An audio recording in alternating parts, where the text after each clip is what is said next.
snow still clung to the windshield when Pearl White vanished in Twin Falls, Idaho, a quiet town of over 50,000 residents.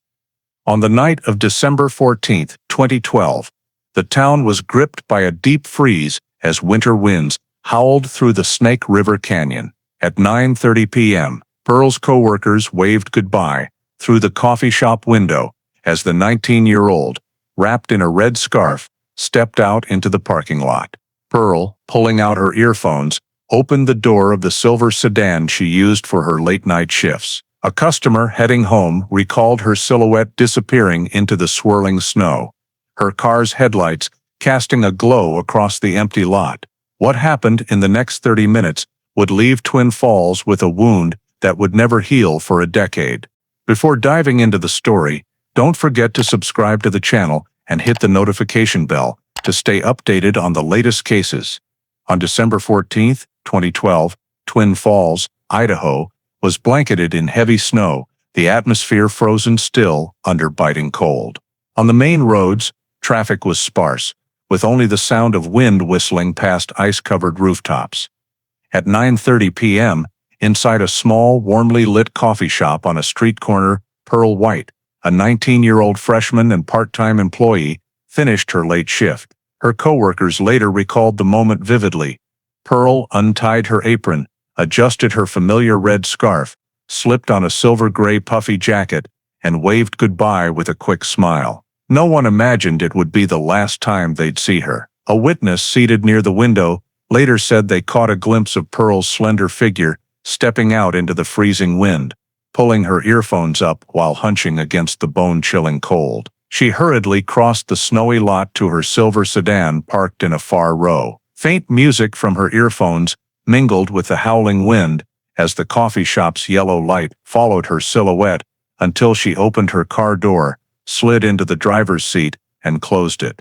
That was the last image of her anyone saw. About half an hour later, on the same quiet suburban road, a passing truck driver noticed the silver sedan parked precariously on the shoulder. Its headlights were still on, white exhaust fumes steadily rising from the tailpipe, but the car was empty. The man stopped, approached, and realized the engine was still running. The driver's seat vacant and the doors closed. Pearl's purse and phone sat neatly on the passenger seat, as if she'd stepped away for just a moment. The police were called immediately. When they swept their flashlights around the car, they saw only thick snow and faint traces blurred by the wind, no clear footprints to follow. The scene was frozen in silence, a running car with no driver, a young woman gone without warning. The red and blue lights of patrol cars spun, reflecting off the icy ground, illuminating the tense faces of officers and nearby onlookers. News spread quickly through the town, sowing a chilling unease. Pearl White had vanished into the frigid night, leaving behind her car, her belongings, and a haunting void no one could explain. As a curious crowd whispered at a distance, the police began securing the scene. Yellow crime scene, do not cross. Tape was strung up, and portable floodlights blazed against the snow, turning the quiet road into a tense stage where all eyes focused on the silver car still idling. Officers approached cautiously, documenting every detail. The car was photographed from multiple angles, headlights on, gear in park, driver's seat empty. The door was opened slowly to preserve the scene. Flashlights swept the driver's compartment, the passenger seat, then paused at the back. A single long hair stood out on the gray fabric under the white light. A forensic technician, gloved, picked it up with metal tweezers, placed it in a clear plastic bag, labeled it with the date, time, and location, and sealed it per protocol. An older officer whispered, "It might tell us nothing, or it might answer everything." Meanwhile, another team scoured the ground around the car. Continuous snowfall had erased most shoe prints, leaving only faint indentations too vague to measure. But at the front of the car, they found a parallel tire track that didn't match the sedan's tread pattern. Technicians quickly cordoned it off, measured it, took close-up photos, and made a cast with special material. The report noted suspected presence of a second vehicle at the scene. Fresh snow began covering the tracks, blurring them further. A young officer shook his head. If we'd gotten here half an hour later, there'd be nothing left to preserve. Camera shutters clicked continuously, capturing everything from wide shots to minute details. Beyond the hair and tire track, they collected a few scraps: a dark fabric thread caught in the rear door's seam, a mud-streaked leaf near the roadside. No one was sure if these were relevant, but all were sealed per procedure. On the passenger seat, Pearl's purse and phone remained untouched, the screen dark. Officers photographed them, placed the items in evidence containers, and sent them to the lab for fingerprint and data analysis. The air grew heavier. The car's engine hummed hoarsely, its warm exhaust starkly contrasting the icy Idaho night. An investigator peered at the empty driver's seat, feeling as if Pearl had stepped out seconds ago but was now completely gone. He wrote in his report, "No signs of a struggle, no blood, no scattered items. The scene is too clean for a typical abduction." Outside the perimeter, neighbors, classmates, and curious locals stood shivering, watching silently. They whispered Pearl's name, wondering where she'd gone and why she'd left everything behind. Some shuddered when police mentioned the vanished footprints, suggesting Pearl might have been taken without leaving clear traces. As the final evidence was sealed, Pearl's car was loaded onto a tow truck for transport to the impound lot. The scene gradually cleared, leaving only crisscrossing tire marks in the snow and a heavy emptiness. Many officers left with pensive looks, as if confronting an unsolvable mystery. They knew from that first night that the weather had stolen most of their answers. All that remained were fragile clues: a hair, a tire track, and a car abandoned in the frozen night. These seemed insufficient to reconstruct the story, yet they were the only pieces of a puzzle missing its central figure. The Twin Falls night grew denser with silence. After Pearl White's silver sedan was towed to the impound lot, officers turned to processing the evidence inside. Pearl's smartphone, tucked neatly in her purse on the passenger seat, had a dark screen but a charged battery. At the Idaho State Police Crime Lab, it was plugged into a specialized device for data extraction. The first findings sent chills.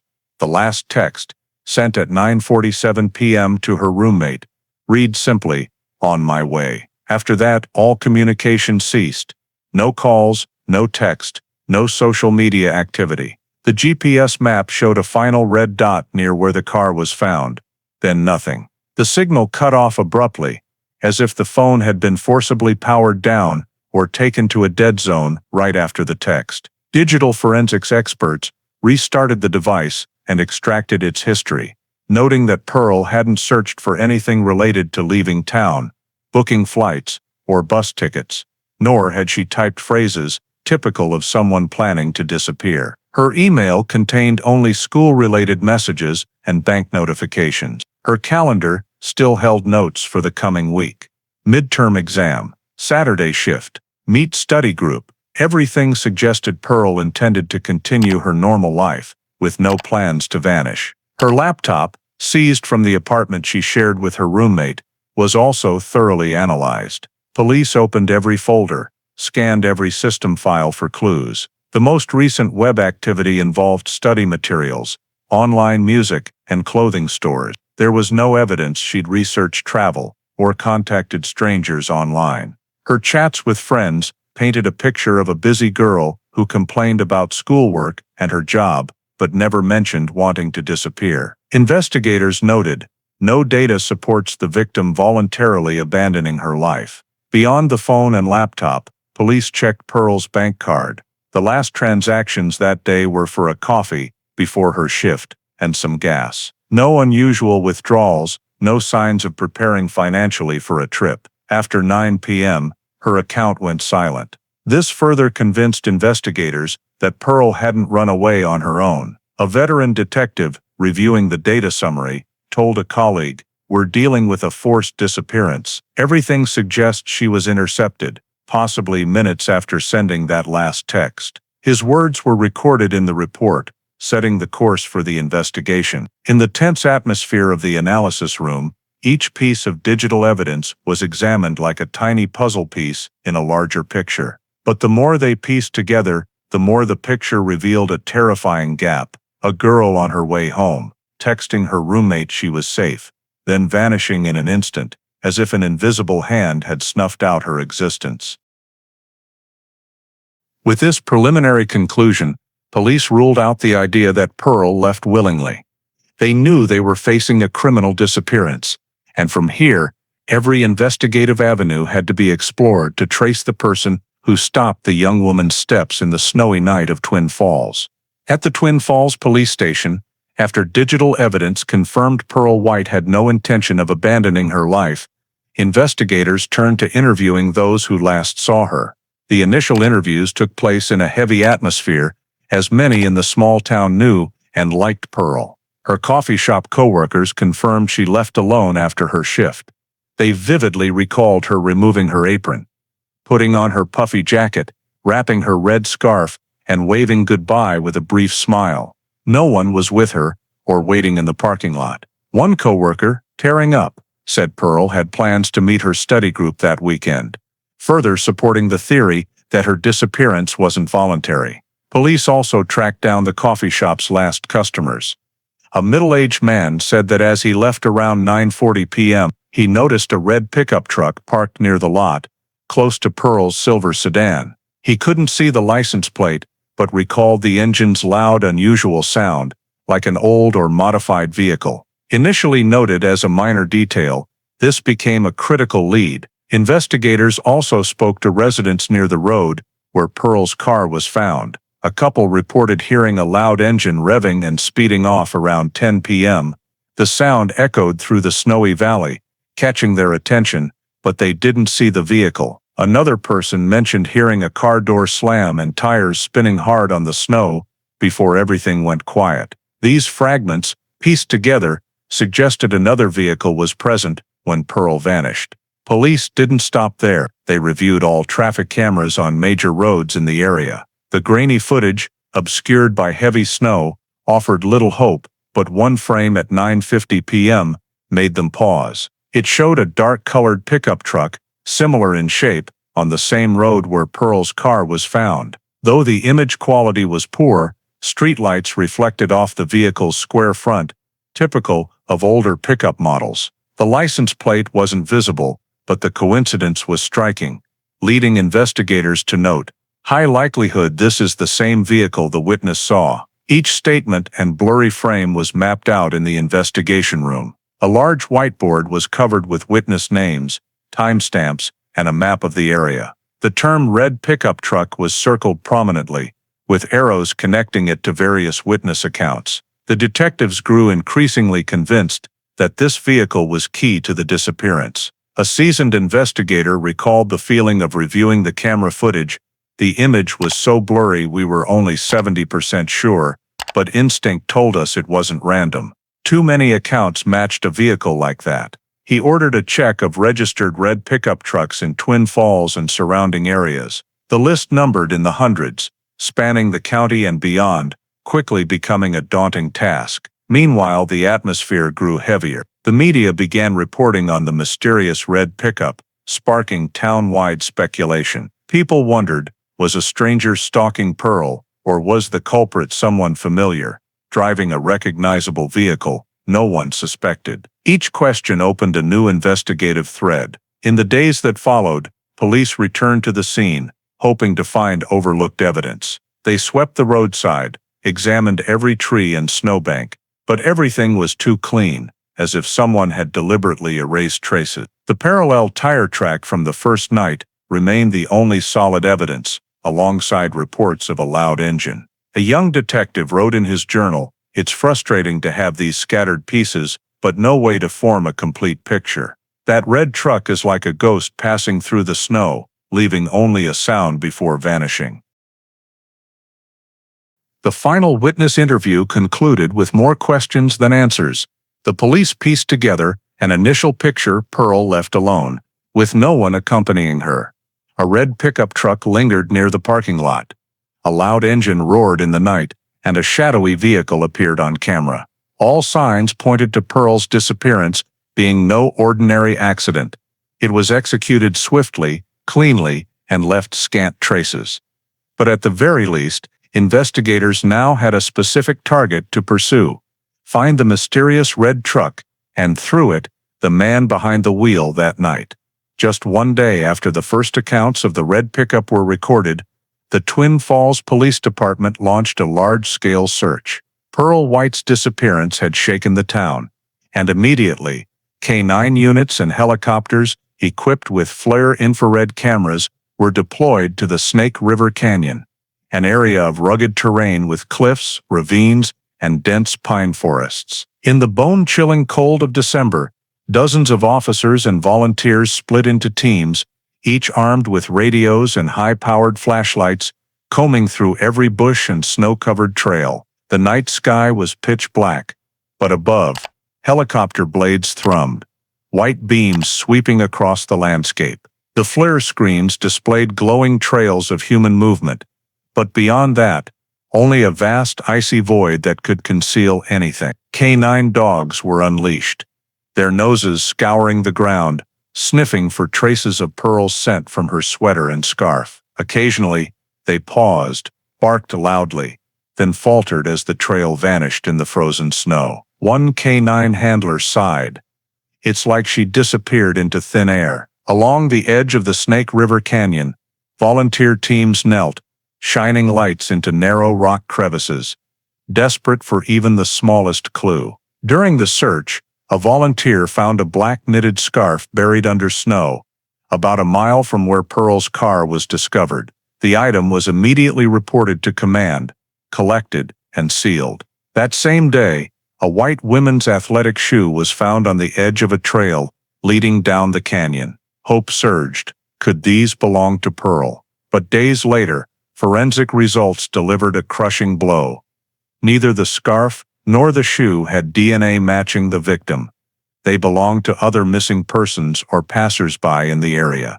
The flicker of hope was snuffed out. Not only official forces, but the entire community joined the search. Locals, Pearl's friends, and even strangers volunteered. They probed bushes with sticks, checked rock crevices, and inspected tree hollows. Each time someone shouted, "Found something," others rushed over, only to find a dry branch, a plastic bag, or animal tracks. Day after day, the Snake River Canyon echoed with calls of Pearl's name and the crunch of boots on thick snow.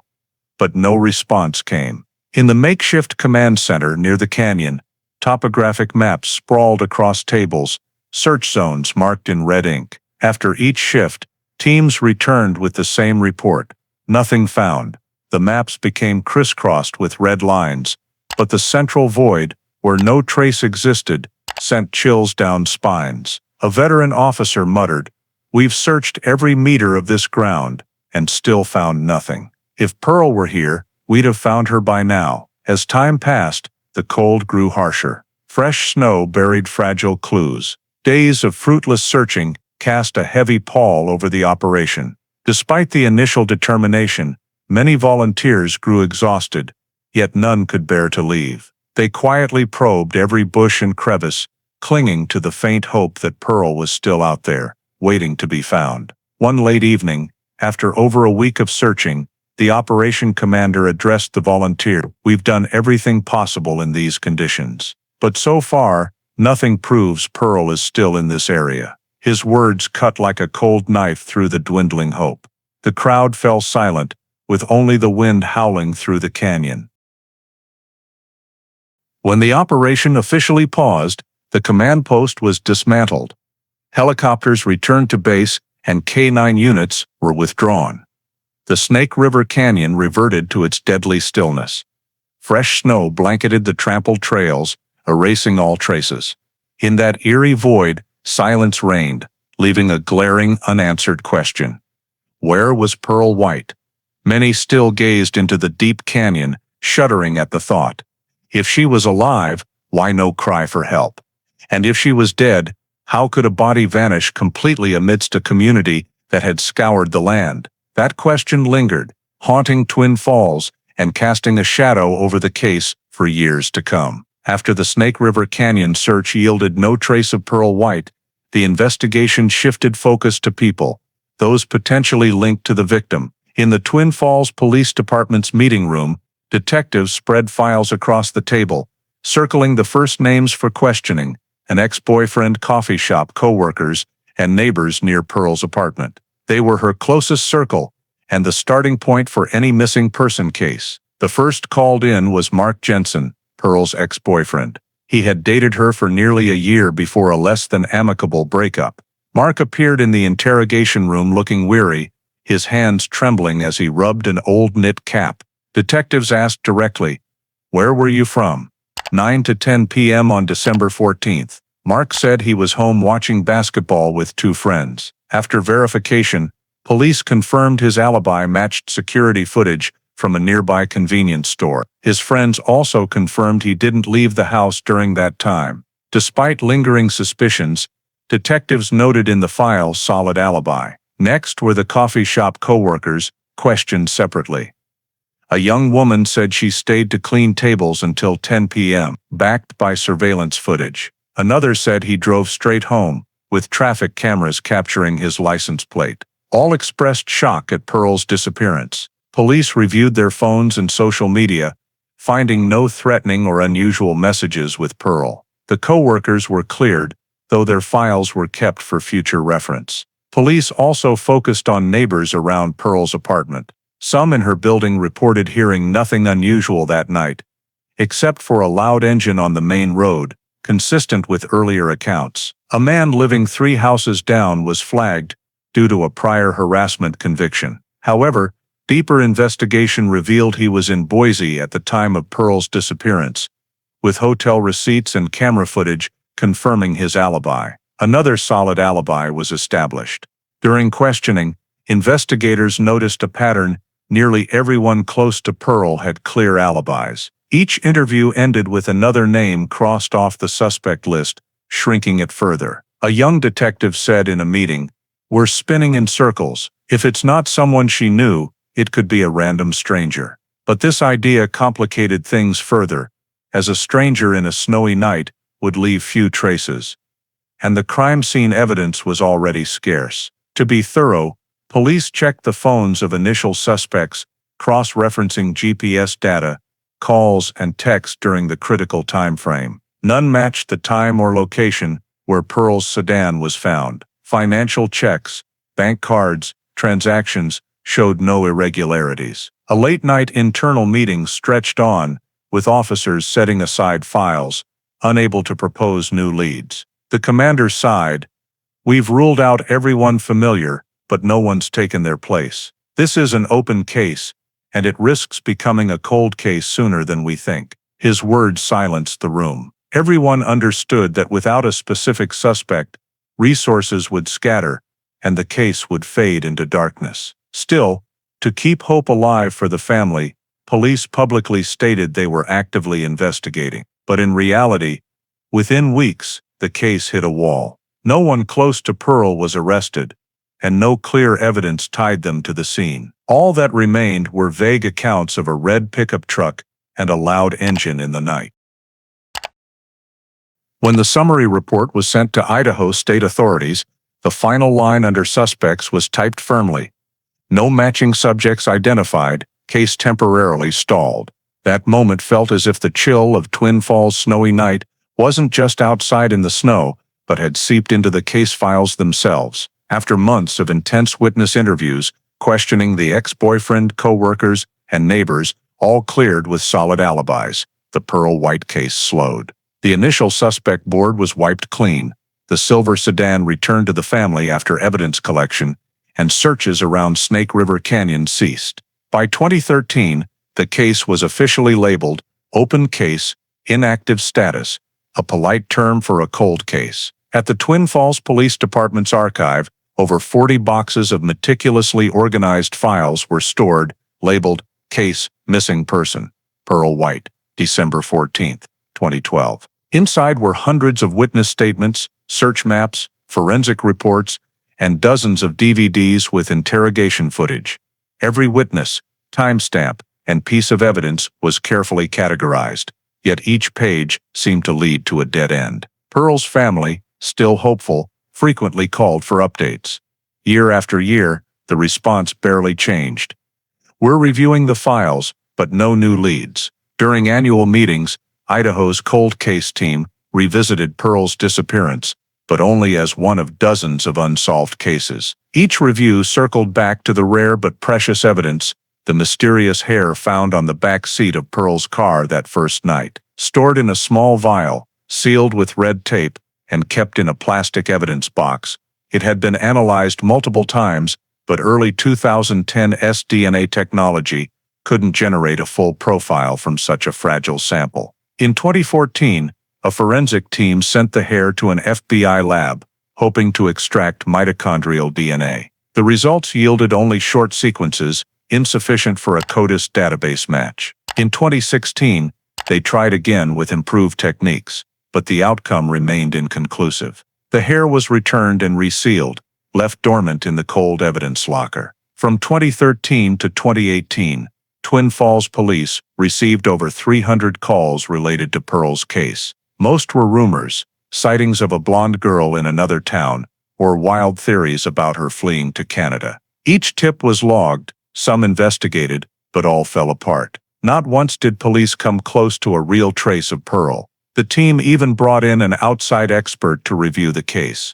A retired Boise detective remarked, "This file is too clean, no struggle, no signs of violence. Everything's unnaturally neat, that either points to a sophisticated abduction, or we've missed a tiny detail." His words haunted the team, but no one could pinpoint that tiny detail. Each anniversary of Pearl's disappearance, local media published brief reminders, and her family held candlelight vigils. Faded, torn posters were replaced with new ones. While the community kept hope alive, the case file grew thicker with no results. A young officer assigned to review it in 2017 wrote, "It's like flipping through an old book, hoping each time for a new chapter, but finding only pages read 100 times." In the archive, Pearl White's case files filled an entire shelf. Folder edges were worn, Google Earth maps yellowed. Each time a detective opened them, the hair in the vial was mentioned, like a lingering promise. One day technology might turn it into an answer, but for 6 years, that promise hung in limbo. By late 2018, Pearl White's case was officially listed among Idaho's long-term cold cases, alongside disappearances from the 80s and 90s. What set it apart was that it occurred in the era of cameras, smartphones, and digital data, yet still defied resolution. This left the community stunned and police feeling powerless. During late-night shifts, detectives sometimes pulled out the files to reread. They tapped their fingers on the first night's report, evidence one long hair victim's back seat. It lay there, dormant, like a ghost reminding them the secret never left the crime scene. Then, as the clock ticked into 2019, few expected that this tiny piece of evidence would shift the entire fate of the Pearl White case. In 2019, after 7 years as a dormant cold case, a spark of hope emerged from the Idaho State Police Lab. Forensic technology across the U.S. was advancing rapidly, particularly whole genome sequencing. Cases long thought unsolvable were being cracked by generating detailed DNA profiles from tiny, previously useless samples. During an internal meeting, the lab director suggested, "We have cold cases with preserved biological evidence. Let's try again. You never know." Pearl White's case was among those named. When the sealed vial containing the hair was retrieved from evidence storage, technicians couldn't hide their anticipation. Sealed since December 14, 2012, it had been analyzed twice before without success and returned in silence. Now, in 2019, the vial was opened with sterile tools and the hair was placed under a microscope. In the cold light, it was thin as a thread, solitary, yet brimming with hope. The process began: DNA extraction, amplification of genetic segments, and sequencing on cutting-edge equipment. Machines hummed steadily, and nucleotide sequences appeared on screens, letters A, T, G, C, aligning like a melody emerging from years of silence. The initial results were stunning. The hair wasn't Pearl's. Compared to DNA from her toothbrush and hair samples, there was no match. This meant the hair belonged to someone else, someone present in the silver sedan the night Pearl vanished. After 7 years, the cold case flickered to life. Forensic experts built a complete DNA profile of the hair's owner. Thanks to new technology, they didn't just get short mitochondrial sequences, but a full genomic profile, sufficient for genealogical databases. A technician recalled the moment. We stayed silent for a few seconds when the screen showed a complete profile. It was like hearing a voice from that night. From a crime scene we thought the snow had erased forever. The findings were rushed to the cold case team.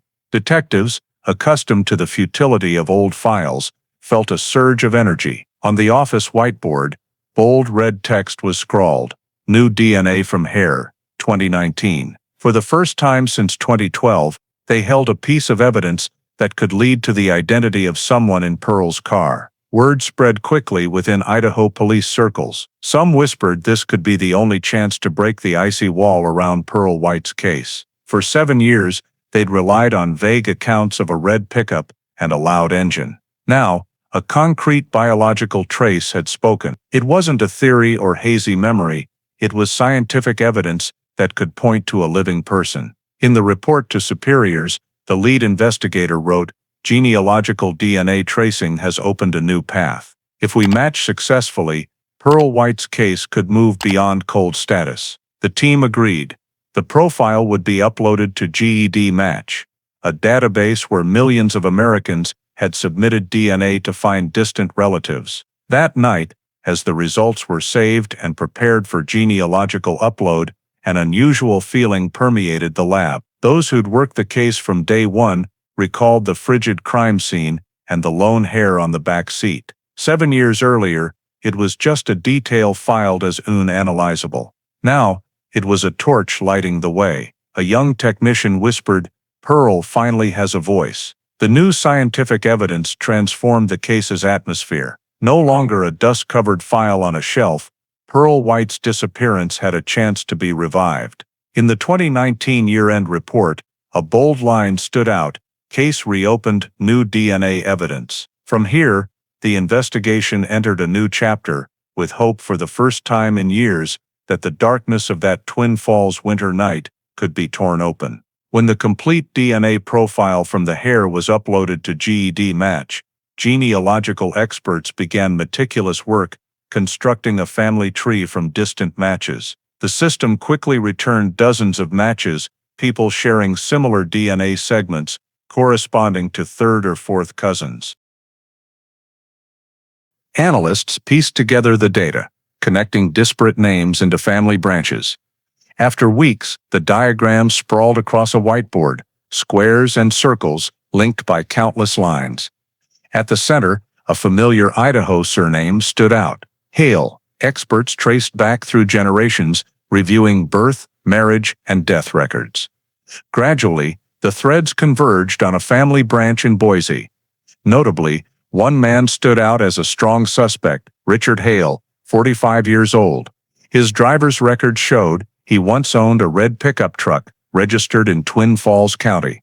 Even more suspicious, residency data revealed that in 2012, at the time of Pearl's disappearance, Richard had lived and worked in Twin Falls before moving to Boise years later. When the report was submitted, the atmosphere in the investigation room was suffocatingly tense.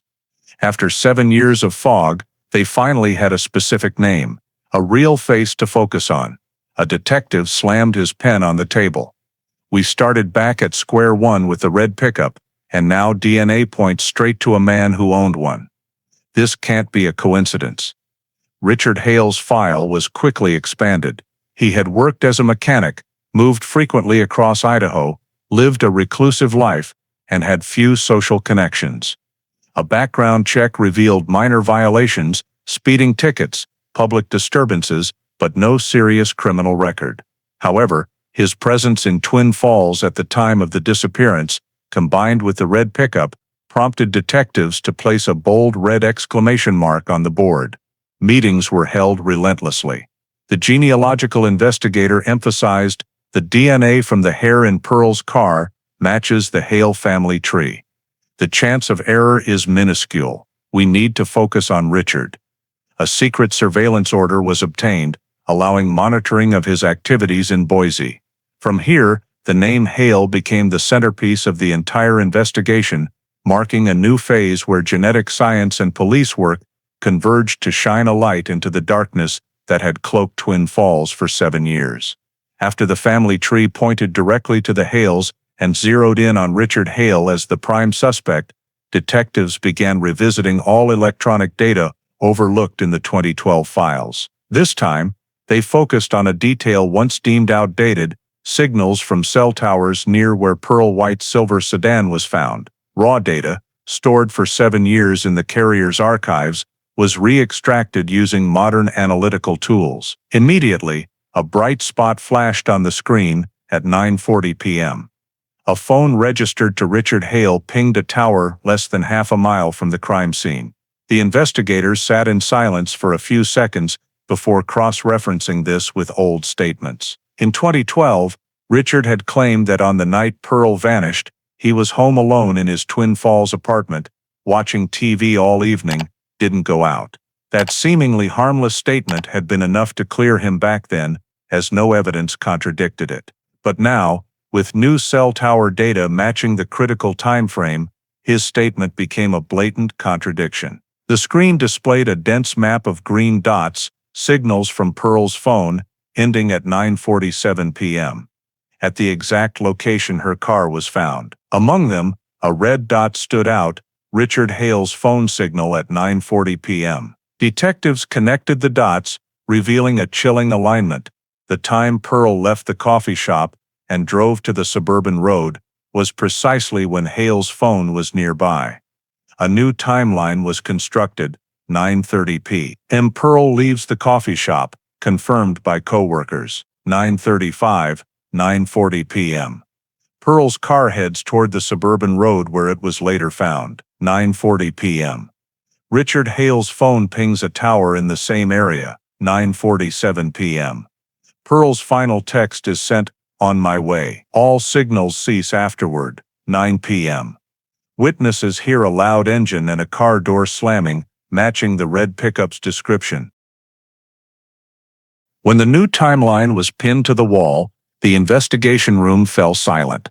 The timestamps aligned with eerie precision.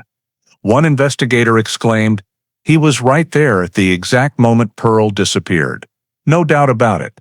Old reports were compared. In 2012, police lacked the tools to parse detailed cell tower data. So many signals were overlooked. Richard was questioned briefly and released, due to no direct evidence. Now, with technology enabling minute-by-minute location analysis, everything changed.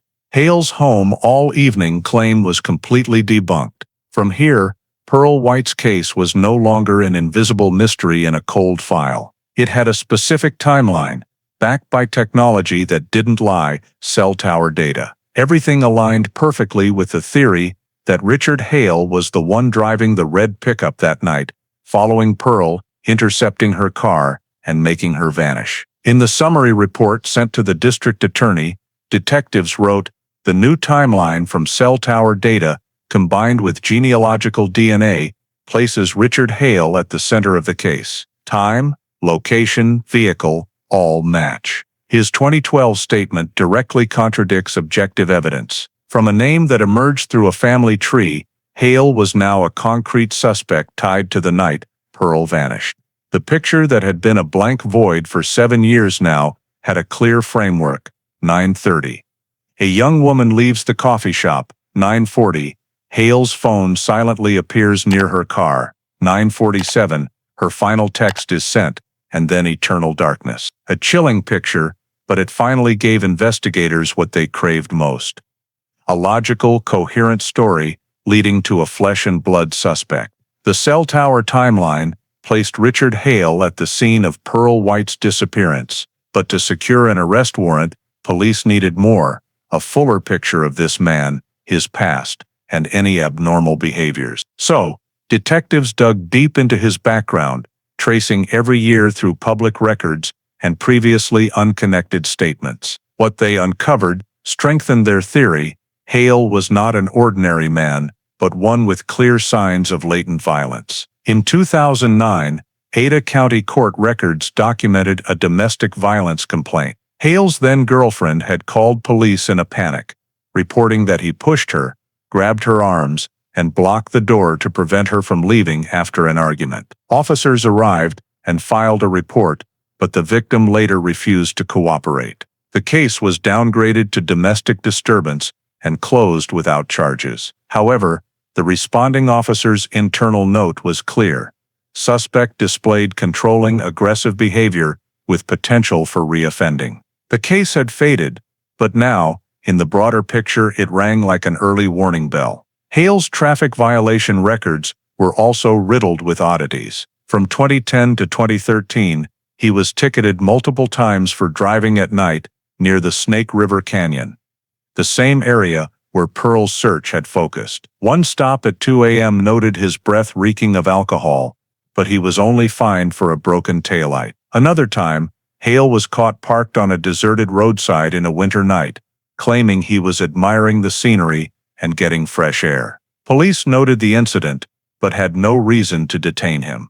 These seemingly minor violations, when pieced together, formed a pattern of inexplicable behavior, especially when tied to Pearl White's disappearance. Beyond official records, investigators knocked on doors of Hale's former residences. A former Twin Falls neighbor recalled seeing him return home late, often after midnight, stumbling and smelling of alcohol. She said, "One night, I heard his red pickup roar into the lot, and he staggered in, banging on doors like he wanted to prove something." Another neighbor remembered Hale staring through windows of apartments with young women, making them uneasy. When Pearl vanished in 2012, some had whispered that his red truck matched the description, but no one dared confirm it then. Detectives compiled everything: a buried history of violence, repeated nighttime traffic violations in a sensitive area, and a man often drunk, wandering roads at odd hours. In their report to the district attorney, they wrote Richard Hale's behaviors align with the profile of an opportunistic predator. He has a history of alcohol use, controlling a girlfriend, and frequent nighttime appearances in isolated areas. This is no coincidence when Pearl White vanished under those exact conditions. When placed alongside the new cell tower timeline, the picture became seamless. 2009. Violent behavior, 2010, 2013, nighttime drives in the Snake River area. 2012, present at Pearl's disappearance scene, and later moving from Twin Falls to Boise as if to sever ties with the past. Each piece fit, pointing to one thing: Richard Hale wasn't just a suspect, he was the only one matching every trace the investigation had gathered over 7 years. In the final meeting before submitting the court warrant request, the lead investigator concluded, "We have DNA, a timeline, and now a behavioral history. Everything points one way." December 14, 2012, wasn't the first time Hale showed danger. It was just the first time he made someone disappear and thought he'd gotten away. After building Hale's troubling profile, detectives focused on the missing piece: the red pickup truck. It had been mentioned by multiple witnesses and glimpsed faintly on traffic cameras, but for 7 years, it remained elusive. Vehicle registration records showed Hale sold the truck in early 2013, just months after Pearl's disappearance. The buyer was a used car dealer in Twin Falls, and the truck changed hands multiple times before appearing on a registration list in Nevada. This was the red thread they needed to follow to its end. A task force coordinated with Nevada police, tracking the vehicle's VIN to confirm its identity. They finally located it in a derelict lot on the outskirts of Reno. The red pickup, now weathered and battered, sat covered in dust with flat tires, looking like scrap metal. But to the investigators, it wasn't junk, it was a potential evidence vault. The truck was immediately sealed and transported to the forensic lab. The examination began. Technicians in white hazmat suits scanned the interior with lights. At first, they saw only faint stains on the floor mats, assumed to be years-old dirt, but when luminol was applied, a glowing blue reaction appeared under the passenger seat. They promptly cut out the mat, collected samples, and sealed them in vials. Weeks later, DNA test results stunned the team. The dried blood under the mat matched Pearl White's DNA perfectly. After 7 years, they had direct physical evidence linking Pearl to Richard Hale's truck. The tiny blood stain, hidden under dirty mats, had survived years and multiple owners, undetected until now. It emerged like a dagger, dispelling all doubts. In the report to the district attorney, the lead detective wrote, "The red pickup isn't just evidence, it's a silent witness. Pearl White's blood inside is undeniable proof she was there." Hale's presence at the scene, combined with his behavioral history and genealogical DNA, forms a solid chain of evidence. The truck was displayed in the evidence warehouse, its floor mat removed, the glowing blue luminol patch photographed repeatedly. Detectives passing by paused for a moment, as if to remind themselves that 7 years of dead ends now had a way out. A young officer whispered, "Pearl's finally been found, not her body, but her blood, proving she fought." The evidence from the red pickup became the bedrock for the next step, preparing an arrest warrant for Richard Hale. The Pearl White case, once a cold case buried in archives, now stood on the brink of resolution, thanks to the vehicle that had been a shadowy figure in every 2012 witness account. With Pearl White's blood found under the truck's mat, investigators knew it was time to revisit old witnesses, those interviewed in 2012, whose fragmented accounts hadn't formed a clear picture then. With physical evidence now in hand, their task was to revive memories and re-examine details that might have been overlooked. Detectives first returned to the apartment complex where Richard Hale lived in Twin Falls. An elderly neighbor, Martha Keegan, when re-questioned, nodded slowly. "I remember that night, it was snowing heavily. Around midnight, I heard the red pickup roar into the lot.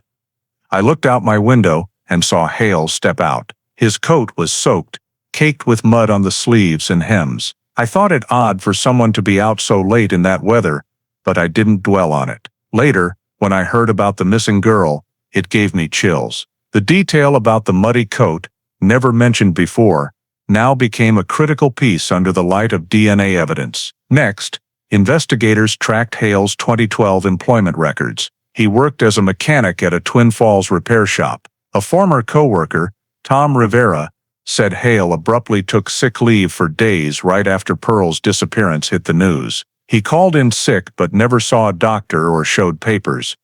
When he returned, he was different, quiet, jittery, and avoided mentioning the disappearance everyone was talking about. Tom also recalled Hale bragging about his red pickup, often taking it out at night to test the engine, but after Pearl vanished, he stopped mentioning it. Detectives also revisited witnesses who reported the red pickup near the coffee shop when Pearl left work. A customer recalled a man sitting in the truck, smoking, but wasn't sure who. Now, shown a younger photo of Hale, the witness confirmed. "That's the build.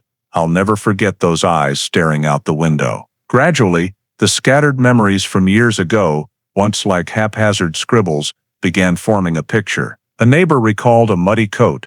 A coworker noted an abrupt absence.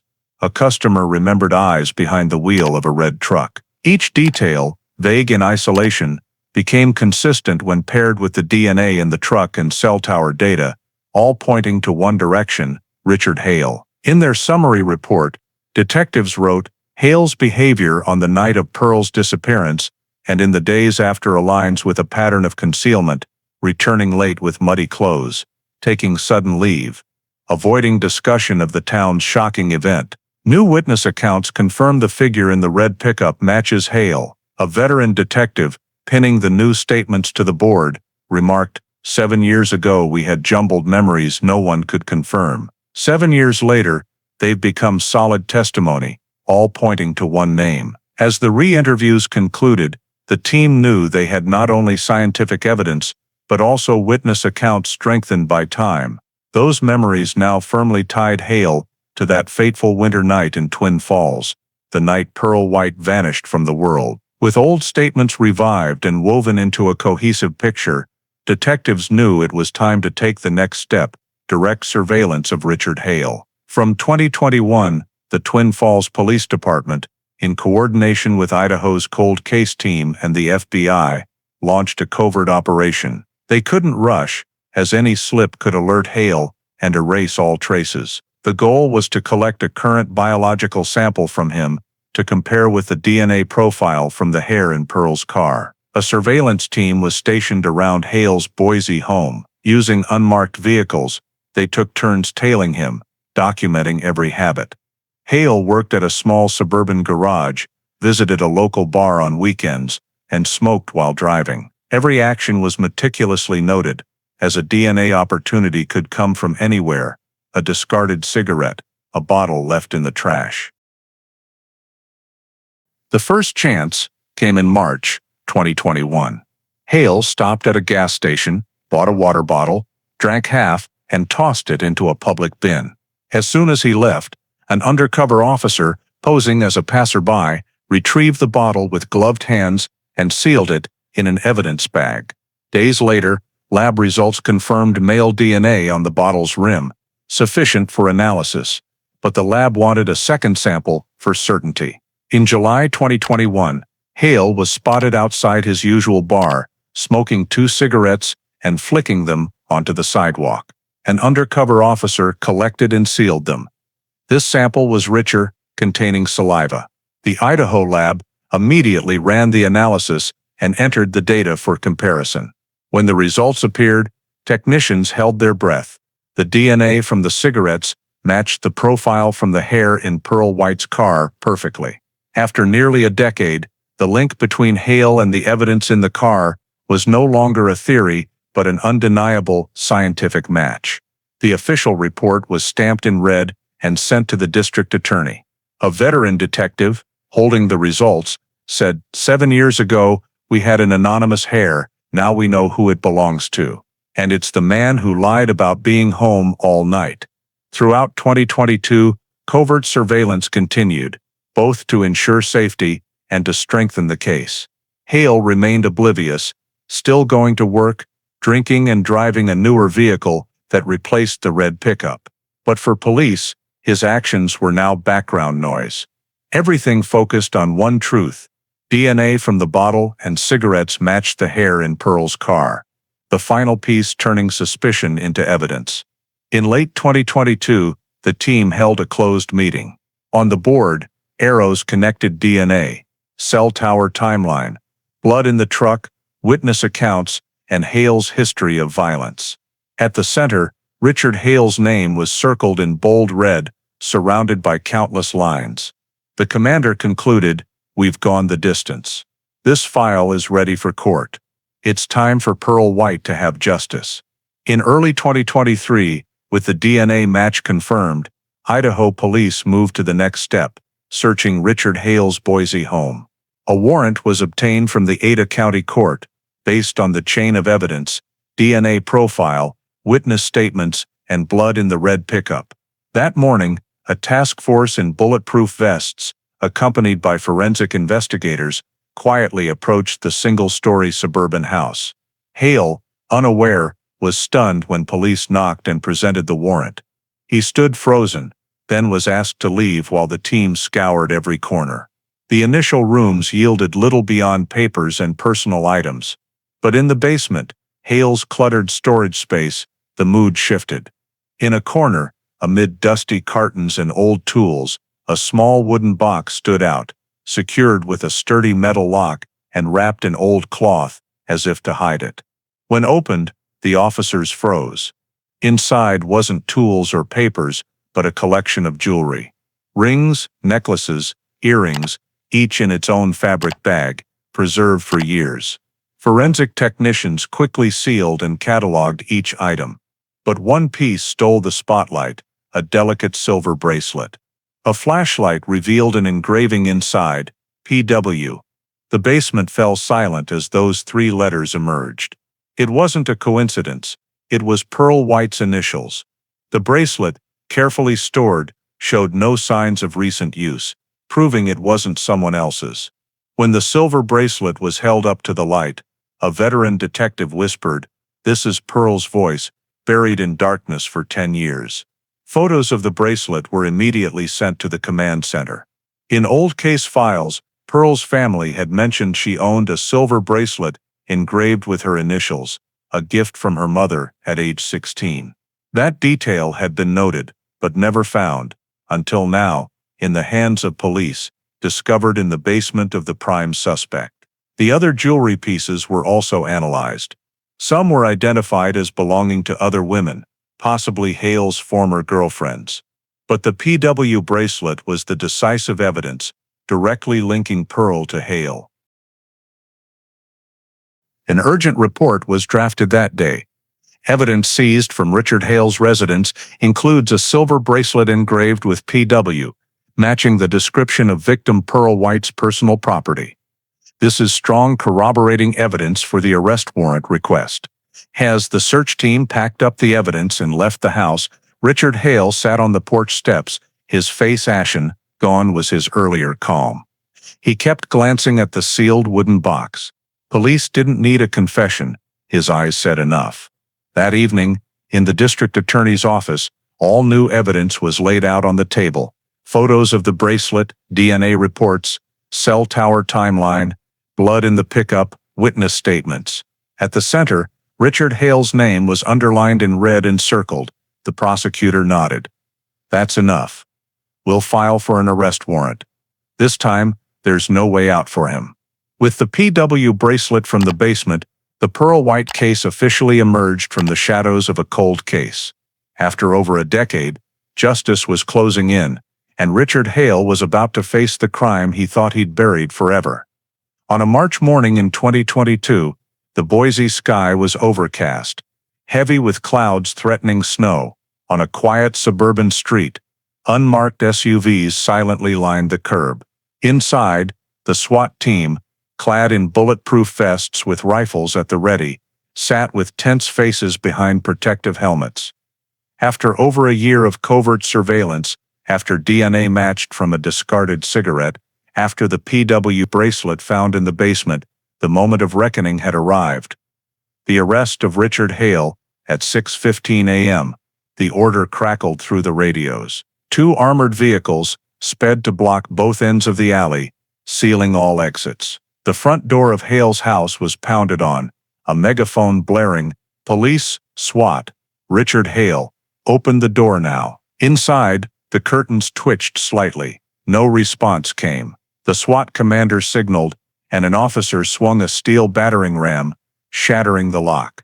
The team stormed in, guns raised, moving in the rehearsed formation. In the living room, Richard Hale emerged from the hallway, still in pajamas. He froze as flashlight beams swept the room and sharp commands rang out. "Get down! Hands on your head!" Instead of complying, Hale backed away, eyes darting as if seeking an escape. The tense moment made every trigger finger heavier.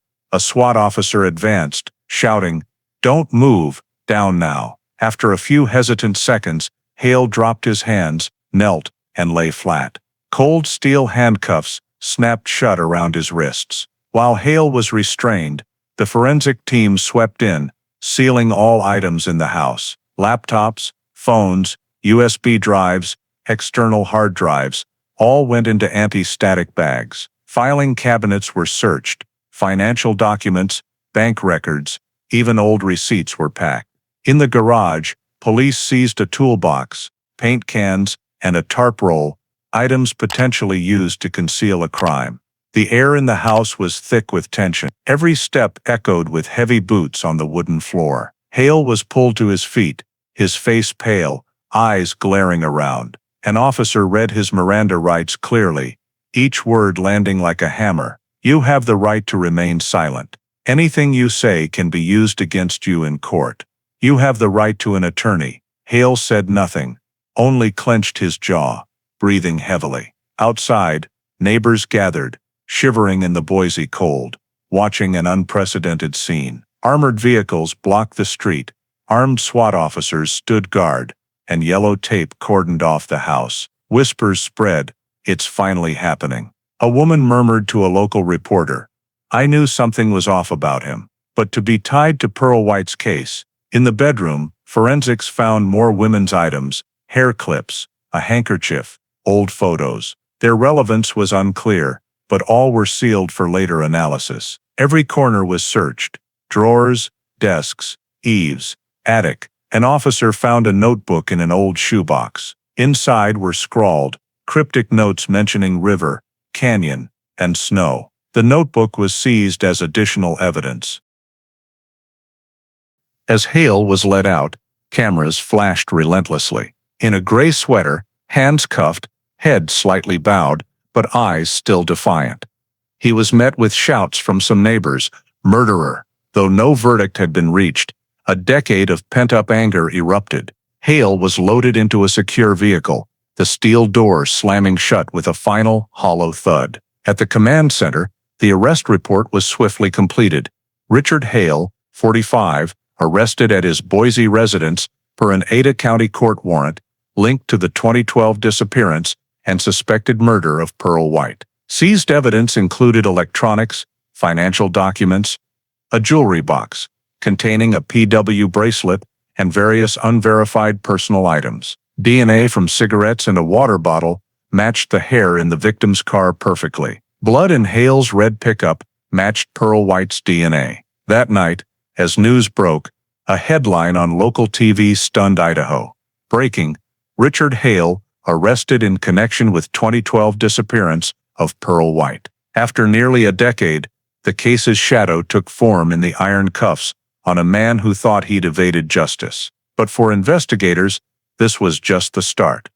They had their suspect in evidence, but ahead lay long interrogations, tense hearings, and a public trial where everything must be proven. Yet in that moment, as they watched the vehicle carrying Hale leave Boise's quiet street, everyone knew justice for Pearl White was finally being written through action. That evening, in the Boise Police Department's interrogation room, a cold metal table sat in the small space, harsh fluorescent light casting an unforgiving glare. Hale faced two veteran investigators, wrists still marked from cuffs. He leaned back, arms crossed, face rigid but eyes darting, trying to maintain composure. When first questioned, Hale spoke in a gravelly voice.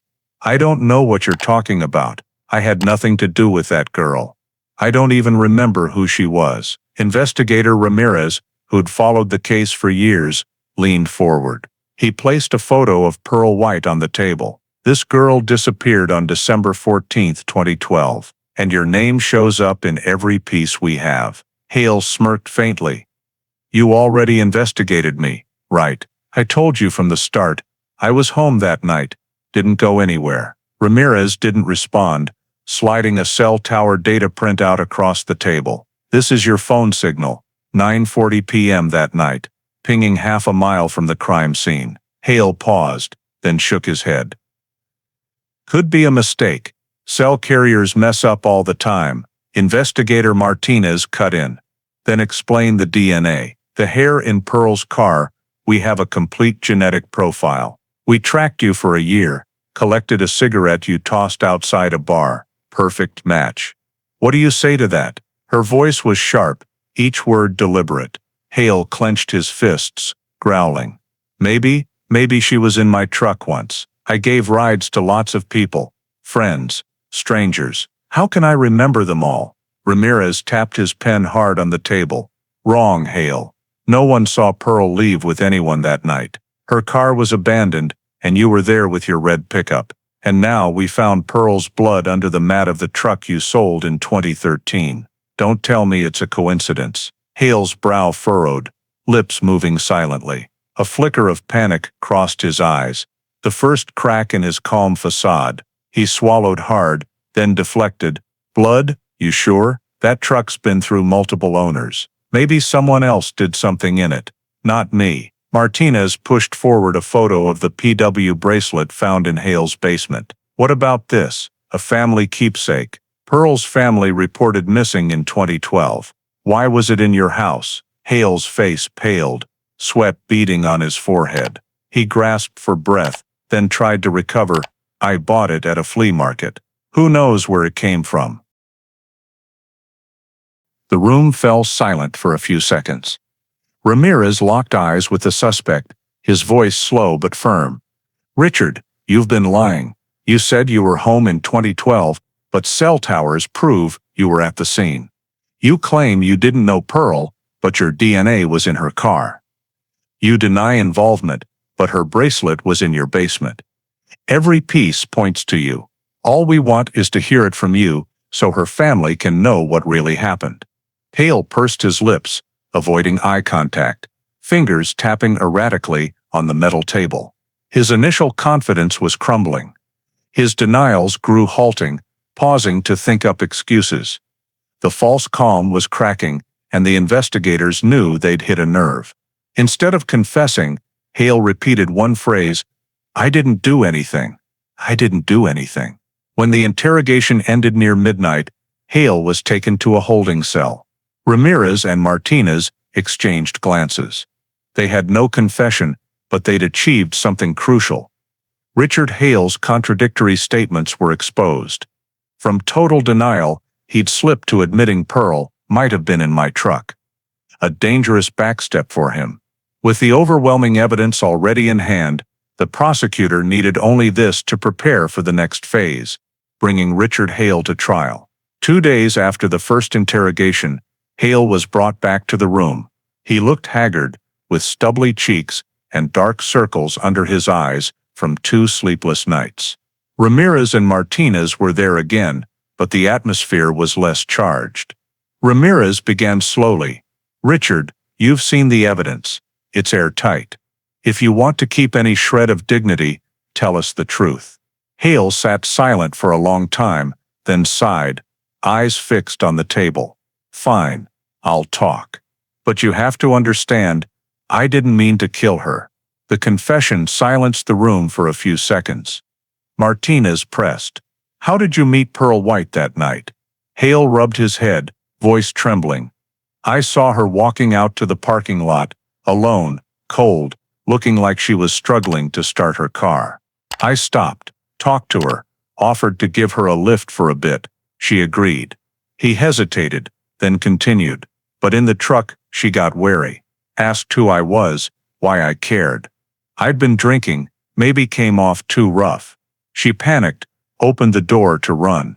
I grabbed her arm, told her to calm down, but she screamed, struggled. Then, we scuffled." Ramirez stared. "What did the scuffle lead to, Richard?" Hale bit his lip, hand shaking. "She fell, hit her head on the truck door. Blood started flowing. I panicked. I didn't know what to do. I was scared if I called for help, they'd think I meant it. I lost control. I decided to take her away from there." Martinez slid the PW bracelet photo forward. "What about this? Why keep her things?" Hale closed his eyes, nodding. "I took it as a way to remember. I know it sounds crazy, but my mind was a mess. I didn't want to throw it away." When asked about Pearl's body, Hale bowed his head for a long time. Finally, he whispered, "I drove her south, past Snake River Canyon, near Salmon Falls Reservoir. There's an abandoned area, rarely visited. I left her there." His words made the investigators exchange tense glances. Ramirez immediately asked Hale to draw a map of the area. Shaking, he took the pen, sketching the road, curves, and circling a spot near the reservoir's edge. He said, "It was snowing hard that night. I dug a shallow hole with a shovel I kept in the truck. I buried her there." When Richard Hale led police to the Salmon Falls Reservoir and pointed to a low patch of land near the woods, the area was immediately cordoned off. The Idaho night was freezing, wind howling across the lake, but mobile floodlights turned the shore into a blazing worksite. Forensic teams set up white tents and plastic tarps for protection, each technician in white hazmat suits stepping into the excavation zone. Every action was filmed, photographed, and meticulously documented, like a flawless ritual. The first layer of soil, wet with snowmelt, was heavy. But within hours, a shout rang out. "Unidentified object." All eyes turned to the pit. A dark red fabric, caked with mud, emerged. A technician gently brushed away dirt, revealing a red scarf, exactly as Pearl's family described from the night she vanished. The air stilled for a few seconds, as it was an unmistakable sign. Digging deeper, human bones began to appear, mingled with damp soil. First came hand bones, then arm bones, and finally, a skull with a clear crack at the temple. Technicians paused, photographed, measured, and used small tools to clear dirt without damaging the structure.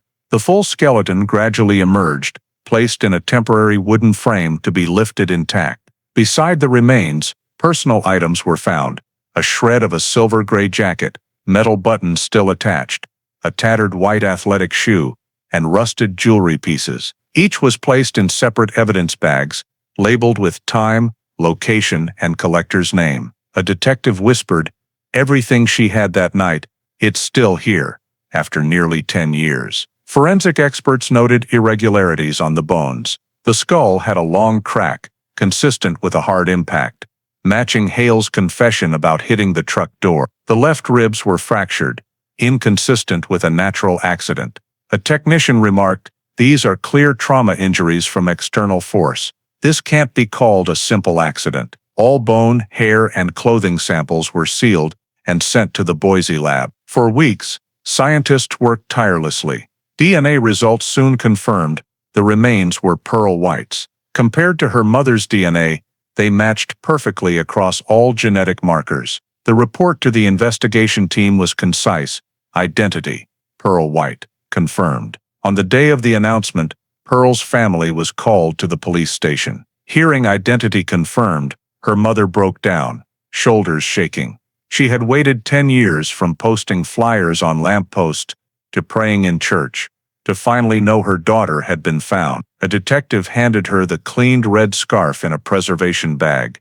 "This was Pearl's. You can keep it." The room dissolved in tears. For the investigation team, this closed all debate. They now had Hale's confession, DNA from the car and cigarette, the bracelet, and the victim's body, with clear trauma marks. The mysterious disappearance was now a scientifically proven murder case. In the excavation phase summary report, a bold line stood out: evidence recovered. Pearl White's remains, clothing, scarf, shoe, bones, with trauma injuries. DNA confirms identity. Case moves to prosecution phase. The Salmon Falls Reservoir shore returned to quiet after the tents were dismantled and the pit refilled. But for everyone present that night, the scene was indelible: cold wind stinging faces, damp soil with a faint metallic smell, and the red scarf, vivid in the forensic technician's hands. It was the final proof that Pearl White had been found, no longer a name in a cold case file, but a person, a victim, and now a soul who could be returned to her family. For Richard Hale, all escape routes were closed. In the fall of 2023, the Twin Falls County courtroom was packed. After over a decade, the Pearl White case reached trial against Richard Hale. On the front row, Pearl's family sat silently, hands clasped. A photo of their smiling daughter, framed beside white flowers, rested before them. The entire Idaho community followed the trial, as it wasn't just about prosecuting a criminal, but answering a decade of waiting. The prosecutor opened decisively: "Ladies and gentlemen of the jury, we will prove that Richard Hale abducted and murdered Pearl White on the night of December 14, 2012. And we have undeniable evidence." The prosecution then presented the DNA genealogy profile from the hair in Pearl's car, perfectly matching DNA from Hale's discarded cigarette. The PW bracelet found in his basement, dried blood under the mat of the red pickup, a neighbor's account of Hale returning with a muddy coat, and his confession leading police to the body near Salmon Falls Reservoir. Each piece was displayed on a large screen, each image silencing the courtroom.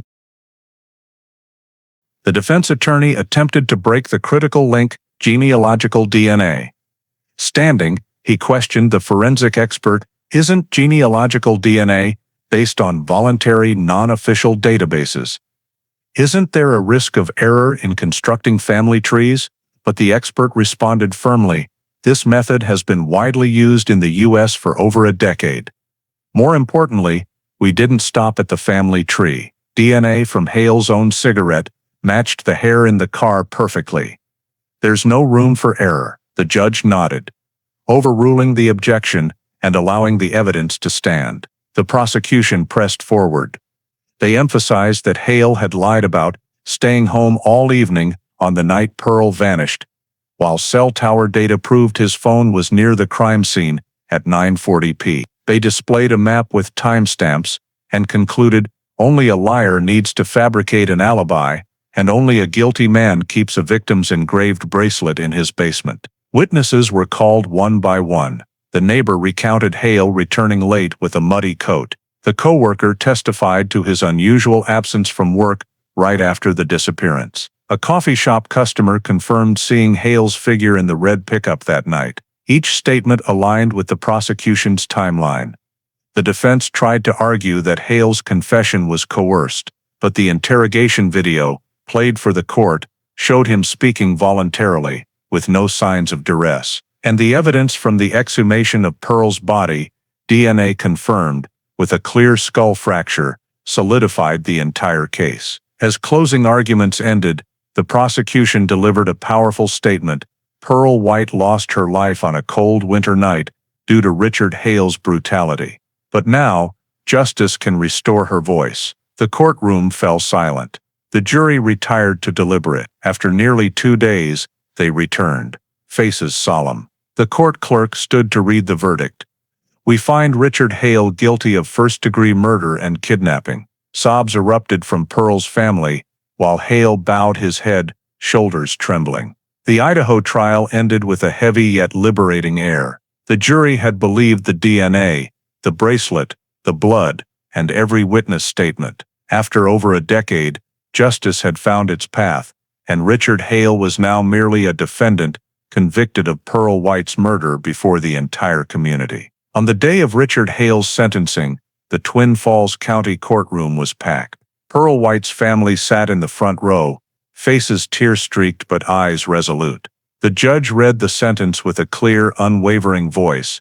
Richard Hale is sentenced to life imprisonment without the possibility of parole. The room seemed to hold its breath. Pearl's mother broke down, clutching her youngest son's hand, while neighbors and friends wept together. After more than a decade, justice had finally named Pearl White. Hale stood in the defendant's box, head bowed, hands on the wooden rail. He said nothing, staring blankly ahead. As handcuffs clicked shut around his wrists again, and guards led him away, many in the room exhaled. A dark, decade-long chapter in Twin Falls had closed. That same day, the Idaho Police Department held a public press conference. Before dozens of TV cameras, the cold case investigation commander declared, "This is clear proof of the power of next-generation forensic technology." The Pearl White case was solved through whole genome DNA sequencing, something we couldn't do 10 years ago. He held up a photo of the hair collected on December 14, 2012,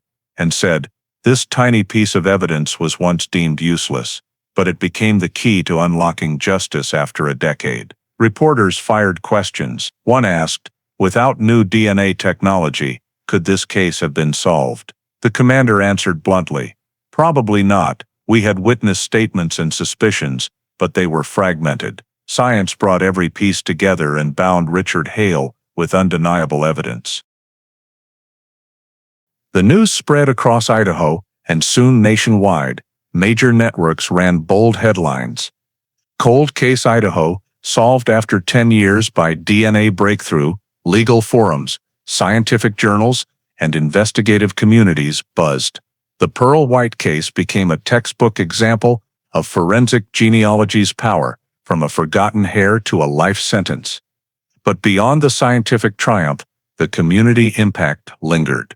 In Twin Falls, residents shared that they still felt haunted by those winter days of 2012, when Pearl's car was found abandoned, headlights still on, with her gone. "We lived in fear for years," a neighbor said. "I locked my doors every night, wouldn't let my daughter work late shifts. Now the truth is out, but the memories still chill." In the church Pearl's family frequented, a memorial service was held. The pastor emphasized, "Pearl has finally been found. She's returned to her family, and justice has been served." Though late, it never vanished. Candles were lit, their flickering flames illuminating the faces of old classmates and coworkers who had last waved goodbye to Pearl. For the Idaho police, the case became a historic lesson. They incorporated Pearl White's case into training curricula, stressing that no evidence is too small to dismiss. A single anonymous hair preserved properly could become the most powerful incriminating evidence years later. Young detectives were taught, justice may move slowly, but it doesn't stop. The key is to hold faith and patience with every detail. Pearl's family, though bearing the pain of loss, could finally close their years of waiting. Her mother spoke at a press conference after the sentencing. "We waited 10 years to hear these words, that our daughter is no longer forgotten, that the truth has been revealed. Justice may come late, but today we know it still exists." The Pearl White case in Twin Falls, Idaho, is not just a closed criminal file after a decade, but a reflection of issues tied to modern American life. The detail of the car, left idling in the winter night, underscores the importance of heightened vigilance and reporting suspicious signs immediately. In a busy society, people often overlook off scenes, but community observation and reporting can save a life. The police's initial dead end, due to weather erasing clues, reminds us that technology, no matter how advanced, requires patience and proper evidence preservation. Without that single hair from Pearl's car, there would be no 2023 conviction. This detail offers a lesson for today. Sometimes small actions, retaining data, preserving information, not dismissing seemingly trivial details, hold immense value later. Moreover, Hale's identification through genealogical DNA from a discarded cigarette and water bottle shows that in today's world, every action leaves a trace. This may raise privacy concerns, but also affirms that science can be a powerful tool for protecting justice and communities. Finally, the story reminds us that justice may be delayed, but never vanishes. For families across the U.S. still awaiting answers about missing loved ones, this message is hope. Trust in science, in investigators' persistence, and in the truth emerging, whether after 10 years or longer. Thank you for following the journey to justice for Pearl White, a case showing that truth may sleep but never disappears. Don't forget to subscribe to the channel to join us in the next surprising cold case stories.